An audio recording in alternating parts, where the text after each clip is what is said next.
Hello and welcome back to the Autumn-Winter 2024 Women's Wear season, mostly women's wear, don't forget. I am their fashion critic, MC Hill, and today we put a coach bow, on the week that was New York Fashion Week, right? In this roundup, we'll cover the second half of high-key, mid-key, and low-key moments from New York. And let's start with the last moment. So the final runway slot in New York is historically assumed to be the show person slot. Up until 2020, it was Marc Jacobs' playground. Post-COVID, it became Tom Ford's. And now it's Thom Browne's. So tonight, Thom Browne proposed a theatrical reimagining of Edgar Allan Poe's The Raven. And if you're familiar with the poem or familiar with the Simpsons parody of the poem, you know that it's at parts horrific, satirical, in a dark humor way. And it's kind of characterized in these like descending stages of exhaustion, mourning, and madness, right? It's kind of underpinned by an obsession, and the idea of an obsession of forgetting, and then an obsession of remembering love. And I think that that underpinning is how we will frame the second New York roundup today or tonight. So we're about 2.5 hours removed from that show. And as I said, you know, it's a theatrical reimagining of The Raven, but it's also a theatrical reimagining of 20th and 21st century fashion moments and fashion models. As the performance began, we had Anna Cleveland traipsing about, giving us the physical embodiment of those three stages. There was a giant tree, a man tree. There was a male model, literally, whose head was peeking out from the top of the tree branches. And at the tree's trunk, children were coming out of the tree and following Anna Cleveland around. From there, the performance begins. The actress Carrie Coon was the narrator of the poem. And as she started speaking, we began to see one of my personal favorite models, one of my 10 favorites, Kristen McMenemy, comes out, right? And from there, we get other models. And, you know, the notable models, again, 20th and 21st century fashion moments and models. We get Deborah Shaw. We get Jessica Stam, everyone. And then we get Colin Jones, who's had quite a week, hasn't she? And so there are our 21st century fashion models. The fashion moments, I think if you pay attention to, you know, pop cultural moments in fashion, and also, you know, some history, we got historical shapes, textures, and fabrications. At one point, we had a series of jackets, right? Long and small, long and short. And some of the jackets were tipped with kind of glazed boucle, really iridescent, shiny boucle, fringed almost. And that makes you think of the kind of explosive boucle. It makes you think of those Karl Lagerfeld Chanel shows when Chanel was something to look at, right? And we had historic shapes also. Like within these boucle shapes, we had Tattersall check, which is distinctly American. But then in these Balenciaga kind of tulip shapes, Cristobal Balenciaga, not Nicolas Jesquer, Cristobal, you know, the tulip silhouette, which is one of his iconic silhouettes. So we get Paris, we get American, this fusion of both, which is also Thom Browne's history, right? Business founded in America, Paris for the women's wear. So there you go. We also had one of the best menswear looks of 2024. Which was also in boucle, but then dyed into kind of this rubberized tar. Historically, you think of Sean Sampson, this kind of LA to London menswear designer, and his forays into dip dye in the early 2010s. You also think about the Raf Simons, Jill Sander Riot Girl collection. That was the silhouette that this one gave off, right? So again, 21st century fashion moments. You also had Thom Browne's madness on display. You know, you had these Thom Browne tailoring signatures, martingales, kind of reinterpreted as straitjackets because it is about this descent into madness. You know, you had the Dior bar silhouette articulated into jackets, right? Colin Jones' own exit, was the Balenciaga tulip shape with these massive peignets, right? And also a golden kind of crop cardigan underneath this massive sack dress, this massive Cristobal Balenciaga sack dress.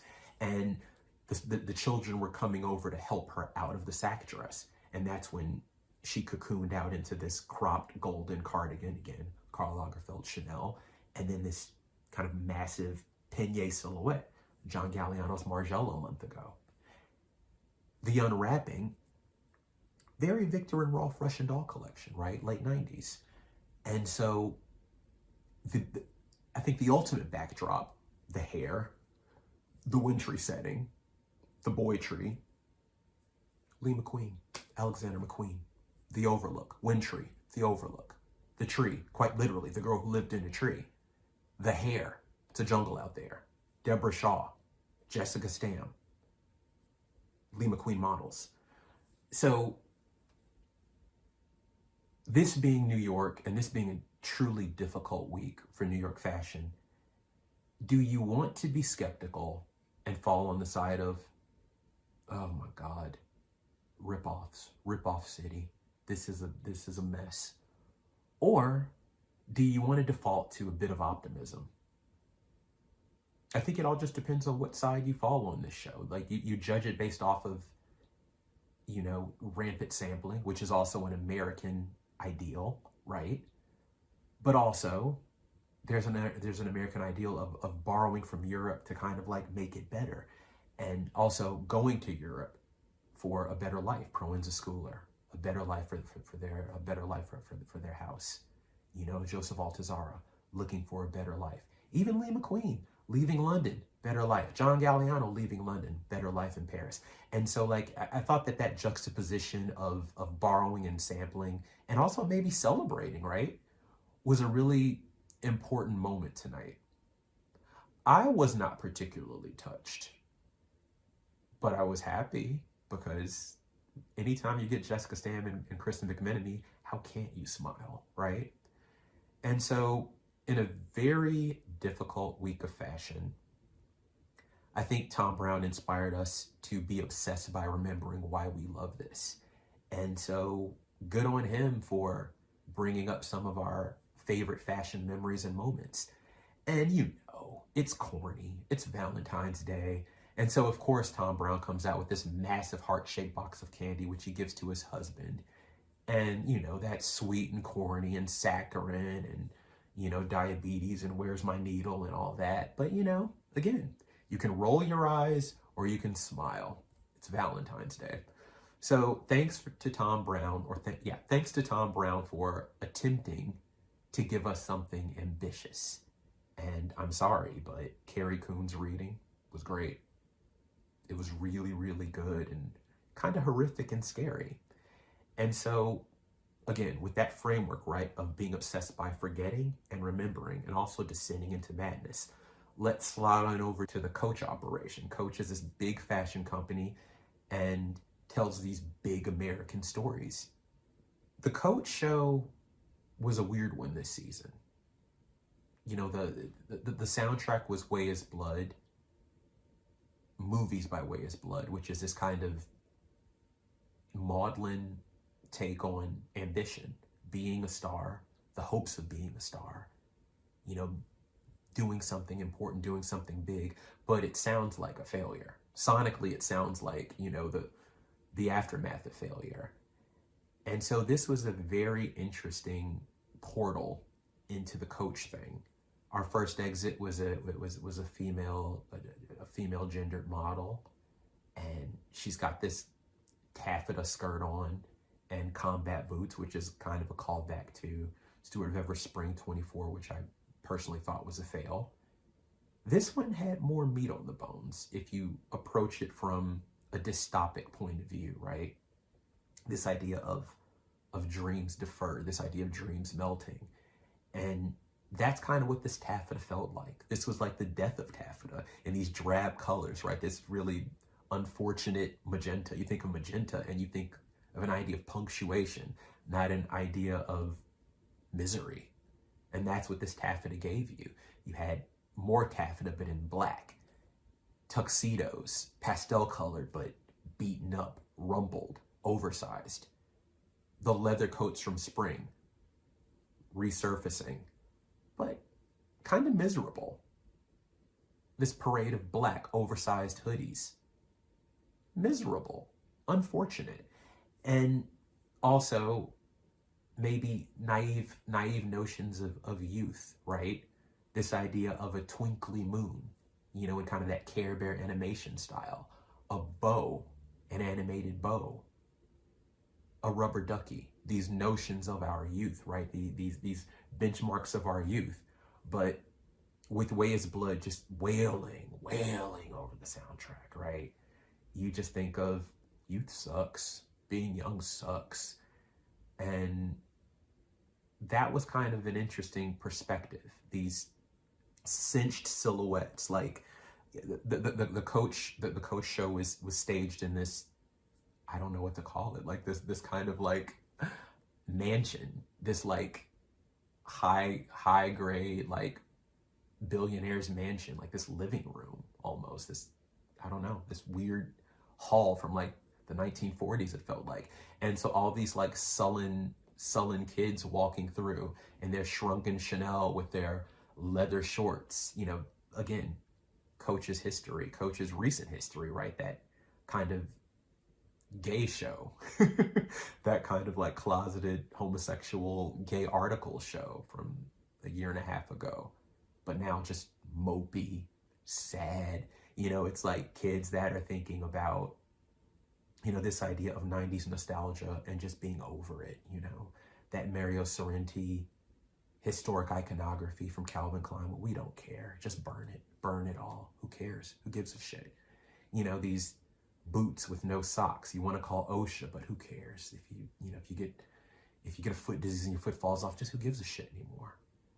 This was the dark side of Coach. Usually we get this kind of American optimism in these big American stories. And this was maybe the big American story of New York fashion. You know, I think that Stuart Vevers called it an American love story. Is it an American love story of hate? Loving the hate? You know, Gossip Girl, but the dark hedonism of Gossip Girl. You know, like, it was sad. It was unfortunate. The clothes were basic, but the shaping, that Olivier Rizzo ability to sprinkle fantasy into the simplest garments, you know, he succeeded again. It's Mickey Mouse shooting up heroin in an alley. And that was the attitude that the models gave. And, you know, was it basic? Maybe. Was it sad? Definitely. Was there a certain magic to the show? I think so. These are not clothes that you aspire to wear, but that's never really the mission of Coach, is it? Coach is about an American narrative and bags. And, you know, these bags weren't great. The clothes weren't great. But the attitude felt oddly on trend for the temperature in New York this week. So yeah, Obsessed by Forgetting, a descent into mourning. This was mourning. This was not madness. This was mourning. So, I don't know. Coach lent an emotional pause this week. Let's jump from mourning into remembering love. And that's Batsheva Hayes' Womenswear show. In our first roundup, we covered the othering, right? The ugliest dress that we saw this week at Joseph Altazara put on a black body. And it's not about an idea of racism. It's more about an idea of othering and nuance within fashion. What does it mean when you put an unattractive looking dress on a black body? The parallel was when Albert Elbaz did it. He put the lesser than prince, the prince that had nothing to do with a fantastic show, on 5 models, thinking it's an idea of power, and it's really not. You're othering. And so Batsheva Hay thought about the idea of othering, but in a positive way, right? It's that idea of being unseen. And so she thought about the fact that getting old is a taboo topic, even though we all talk about it. We shame it, we shade it, we celebrate it. It's something that makes us uncomfortable. One thing that my father said growing up was, ain't nobody living getting any younger. And that's something that Batsheva Hay took on as a mission, right? She went out, she street cast these models. Some models were quite familiar. Obviously, the actress Molly Ringwald, obviously the iconic writer Amy Fine Collins.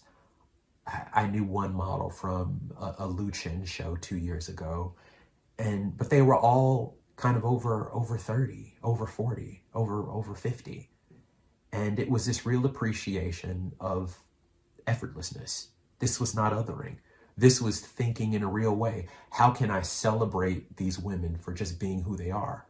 You know, it's just walking up to someone and saying, you know, miss, you look really fantastic. This like 70-something-year-old woman, you look really fantastic. And she's maybe taken aback because these are the discarded, forgotten members of society, right? We think about the idea of a retirement home. And even in rap, right, when you turn 30, your career is over. In fashion, when you're an older model, your career is over. And so I think this is another portal to understand the Altazara failure, where it's not about an idea of race, it's about an idea of nuanced, subtle othering. You know, think about the menswear comparison to the Batsheva show would have been Junya Watanabe's Silver Sexuality show a few years ago, where he cast models in their 50s and 60s. And, you know, these men were very handsome, very suave and debonair. And there was no shame associated with that. And this was something that Batsheva did to perfection. These women looked great. There was a chicness. There was even a little shade. Like one model came out in a dress titled Hag. You know, it's like, let's take a laugh at age. Let's have a gag. There's nothing wrong with getting older. You know, I've got this annoying laugh line on the left side of my face. It gets on my nerves, but hey, would I rather have this laugh line, or would I rather have, you know, a terminal illness where I'll be gone, you know, by the end of the week? I'll take the laugh line.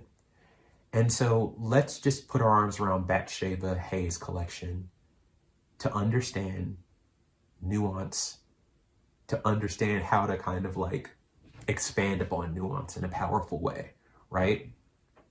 So good on you, Batsheva.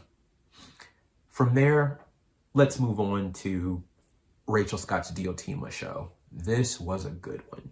You know, Rachel Scott was recently awarded a CFDA award for up-and-coming designer, so she's one to watch, as they say. You know, she was recently acknowledged by the CFDA for being an up-and-coming designer, winning that award. And for this collection, Rachel Scott, being from Jamaica, was quite keen to avoid certain cliches. And so her remit for fall was to celebrate the less stereotypical aspects of the Jamaican woman. How did she do that? Well, she pulled from the kind of stereotypical aspects of New York history, specifically Donna Karan's history. You know, Donna Karan's known for that 1985 collection that was all about 7 easy pieces for the working woman, right, to transition from the day to the night. Well, that's kind of the equation that Diotima used to approach the Fall 24 collection. Rachel Scott is a kind of knitwear virtuoso, right? She plies in the arena of crochet and macrame. And so for this season, these techniques were evident in kind of shirting and caftans. Within shirting, you kind of had the macrame, which kind of looked like Ypres lace, you know, and as these little insets, right? And then you kind of had crochet exploding, right? Loose gauge, tight gauge, both gauges at odds in body-hugging dresses and skirts, and also I think trousers. And you had fringe exploding, right, on skirts, blazers, draped single loop knits, kind of like punctuating hemlines on tight dresses. And so these were kind of wardrobe staples that you could easily transition from kind of daytime boardroom meetings to dinner meetings to the club.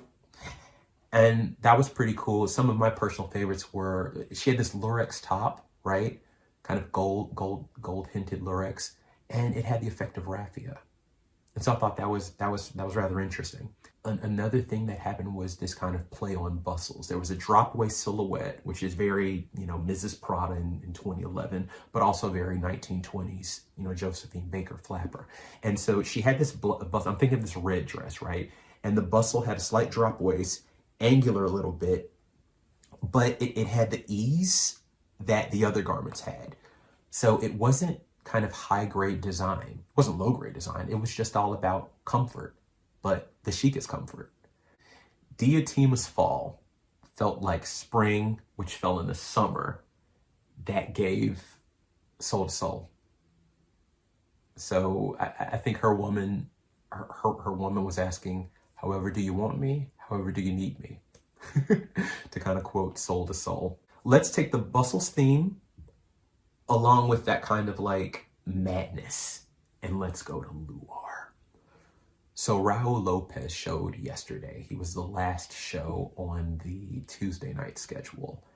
And whereas most of you will have the takeaway of, the Knowles family attended because Solange Knowles' son was cast in Raul Lopez's show, I think the takeaway was kind of ideas and execution, right? Raul Lopez is someone who's always trying to reconcile ideas.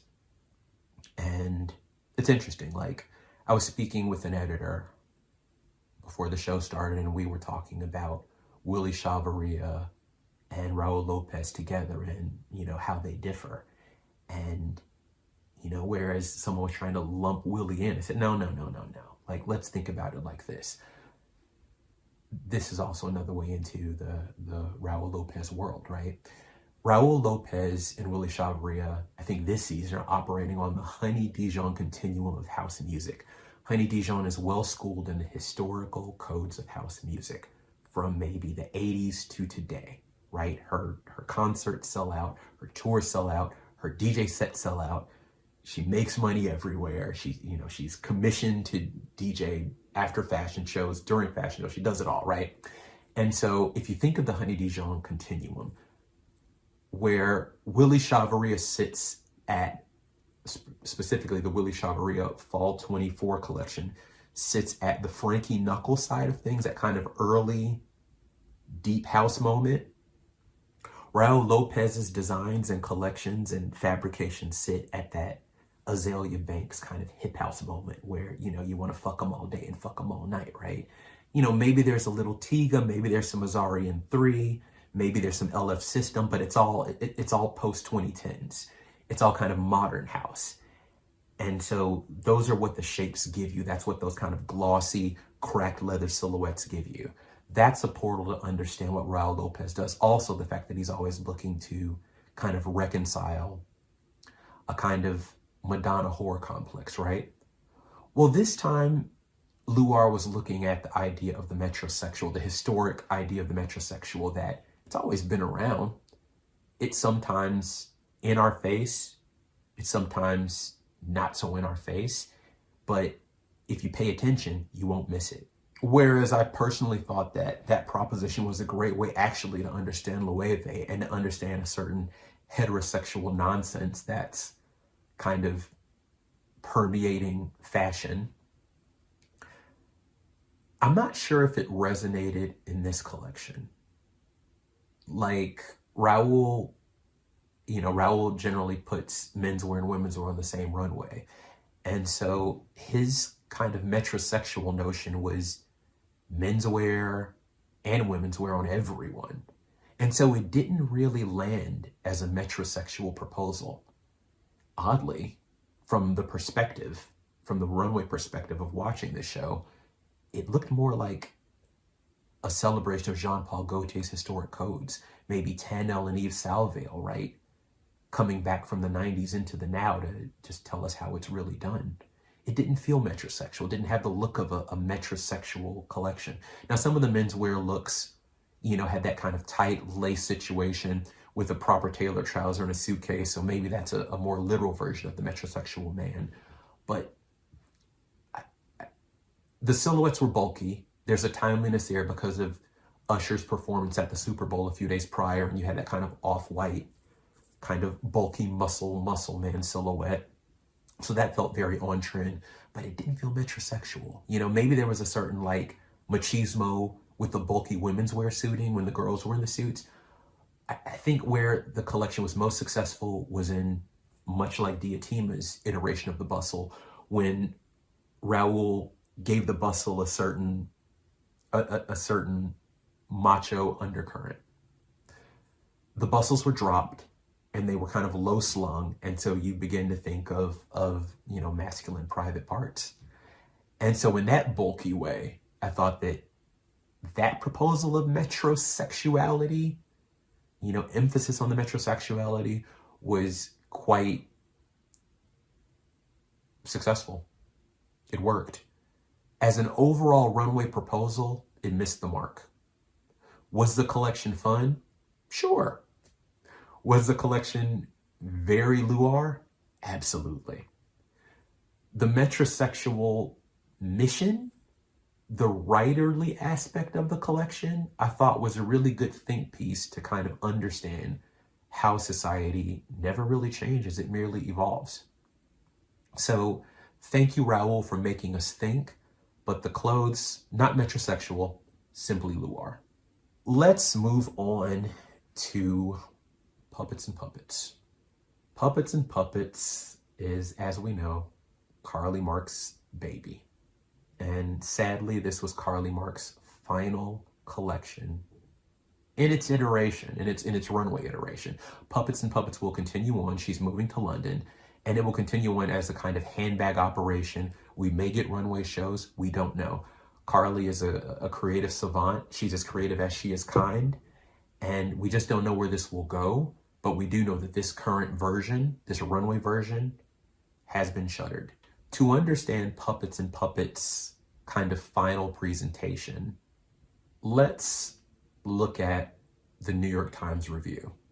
Hannibal Lecter always preferred to eat the rude. And I think tonight we're going to have a bit of dinner with our roundup. So from there, let's get into a selection from the New York Times fashion critic, shall we? On Monday, Puppets and Puppets had its last show. Its founder and designer, Carly Mark, had decided it was too hard and too expensive to keep making clothes and trying to build a business in this city, despite being known as downtown New York gold, and despite developing the sort of culty following that is supposed to be an indicator of success. She's pulling up stakes and moving to London, she told the Times last week. She will keep her more lucrative and successful handbag business going from there, but no more runway and no more clothes. Does it matter? Practically, probably not. Fashion history is littered with the corpses of once promising brands that never quite worked out, Miguel Adro or anyone, so it's not as if this is a new story. And even though Miss Mark was nominated for a CFDA award as Emerging Designer of the Year, the clothes were never all that good. They often fit weirdly, or couldn't really be called clothes, or didn't seem entirely finished. She has a fondness for Edie Sedgwick tights and not much else. They seemed more like works in progress. The material could look sort of flimsy. Miss Mark was trained as a fine artist, not a designer, and she was essentially learning in real time and in front of the world. But she was getting better. Let's stop there. The tone and tenor of this review seems to chastise Carly for closing Puppets and Puppets, fleeing New York, moving to London, moving to Europe, and not staying to suffer. From a fashion perspective, Carly Mark's own personal silhouette, which she cited, as being kind of like skin tight and kind of Edie Sedgwick-ish. I think from a fashion perspective, you can think of Carly Mark as kind of a Rudy Gernreich. I had a conversation with Carly, and I was sharing, you're kind of like the Austrian designers, a little Wendy and Jim, a little Helmut Lang, a little Rudy Gernreich, to where you try to take the stuffing out of fashion. It's not quite as absurdish as you would think. You just approach fashion from kind of a style perspective and a kind of alt tailoring perspective. It's not a bad thing. It's an interesting thing. It's a different way to look at fashion. The clothes aren't supposed to fit the way that maybe a Michael Kors 1930 silhouette would fit from his from his presentation. They're not supposed to fit like that. They're meant to be uncomfortable. They're meant to be awkward. They're meant to be a little interesting, you know? And she has a great team, Carly does, you know, consisting of Chris Chris Peters from Creatures of the Wind and CLDM. That's important because he's a big Margiela fan. And if you weren't the New York Times critic and you didn't have your nose in the air at Real Fashion, you would have witnessed Real Fashion in Puppets and Puppets' final presentation. There was an echo of Marc Jacobs' 2008 presentation for his own main line in the cutting and the resting of the clothes, you know, like these kind of unfinished aprons, these baseball socks, which is distinctly American, right? There was also a body map feel, a Celebration of London, a body map feel, right? And also a Raf Simons feel in his final collection for his main line. All of these things, that kind of Wendy and Jim off-kilter cutting, all at odds with each other in this collection. Was this her most assured collection? Absolutely. Was it her most fashion-forward collection? Absolutely. Was she getting better, as the New York Times critic asserted? Absolutely. You know, one way that we've been approaching New York fashion this week is through the auspices of Sex and the City. I think from the New York Times perspective, and they're seeing what Carly's doing, is it's that season 4 moment in Sex and the City, right? Where Charlotte is leaving her job as a gallery director to go be a mother and go be a wife.